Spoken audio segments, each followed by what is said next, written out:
Heart to Heart. Magandang gabi po mga kababayan. Narito na naman po tayo sa bagong edisyon ng Heart to Heart with Ron. At meron naman po tayong bagong caller para po sa oras na ito nangangailangan ng tulong tungkol po sa pag-ibig. Narito po siya. Ang kanyang pong background ay isa po siyang nagtatrabaho po siya sa isang farm. At sa farm po na yon ay wala po siyang makitang gwapong kabayo. Mali atang sulat ng aking sekretary. Anyway, ayan. Wala daw siya makita magandang kabayo. Hindi daw siya pinapainom ng tubig. Alamin na lang natin ang tunay na kwento dito sa ating caller. Okay. Hello. Oh, hello. Ito na ba yung heart to heart? No, it's horse to horse.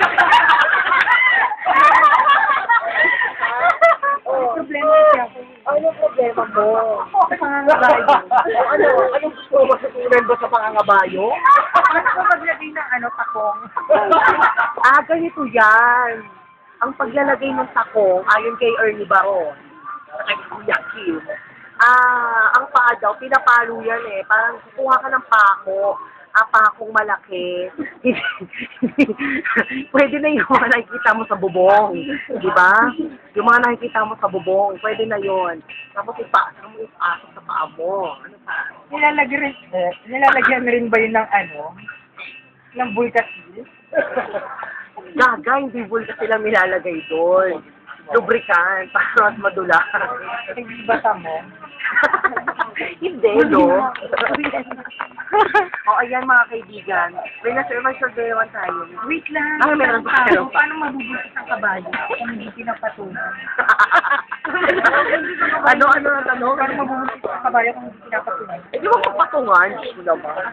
Pwede naman nakaupo, pwede naman nakayupo, pwede naman nakadapa. Masustansya ba ang dilaw na dayami? Oo naman. Sa green na grass? Oo naman. Actually, hindi na maganda yung dayami lang eh. Kasi tuyo na yung nutrients nun, di ba?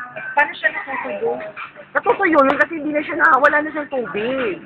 Talaga? Paano nawawala ng tubig? Gusto ko tanong mo naman sa akin, ano ako botanist? Botanist pa ako, zoologist pa ako, broadcaster ako, no? Okay, yun lang po. Maraming Ayan. Ayun mga kapamilya, meron na naman tayong ngayon na kwentong kabayo ngayon dito sa ating animal edition ng Horse to Horse. So, ayan.